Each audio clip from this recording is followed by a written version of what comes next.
सतनाम में ध्यान लगा ले। मन के मंदिर माँ दिया बार ले। सतनाम में ध्यान लगा ले। बाबा घासीदास के चरण माँ शीस लान वाले। ओ मोर संगी सतनाम में ध्यान लगा ले।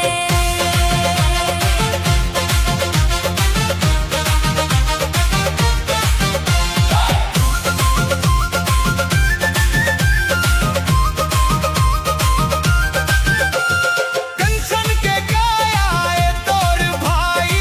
एक दिन माटी माँ मिल जाही।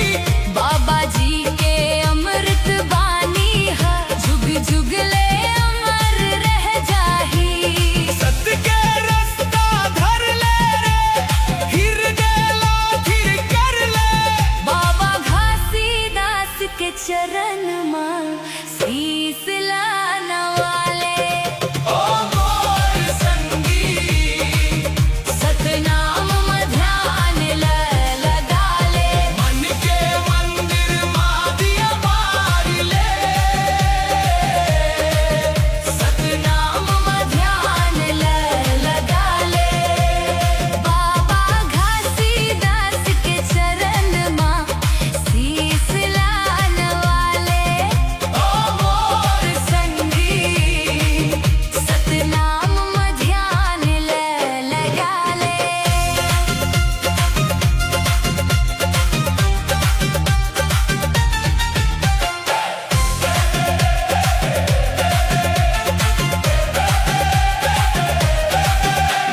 श्वेत ध्वजा फहराए आकाश माँ। जैत खाम के सुघर छाया है।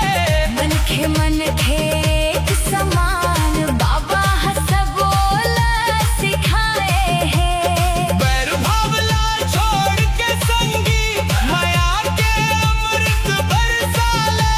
बाबा घासीदास के चरण माँ शीस लान वाले। ओ मोर संगी सतनाम में ध्यान लगा ले। मन के मंदिर माँ दिया बार ले। सतनाम में ध्यान लगा ले।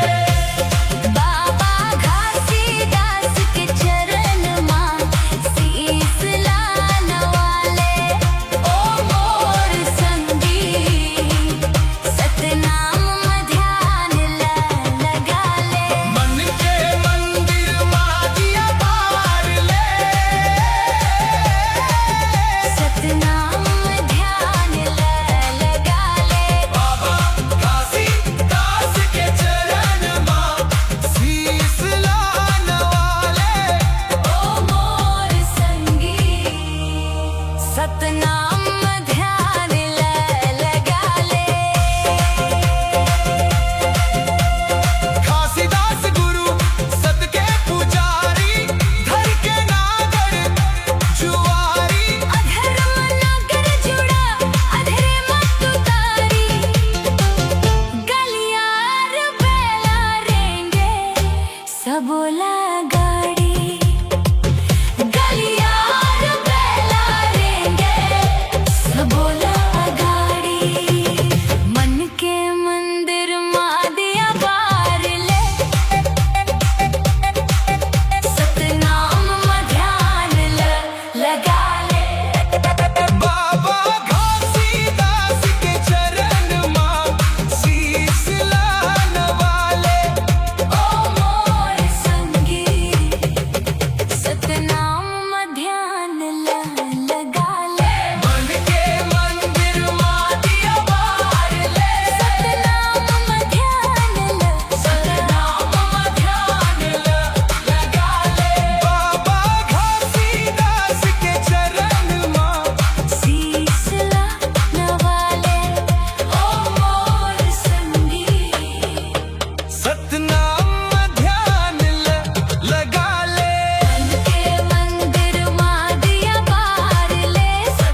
सतनाम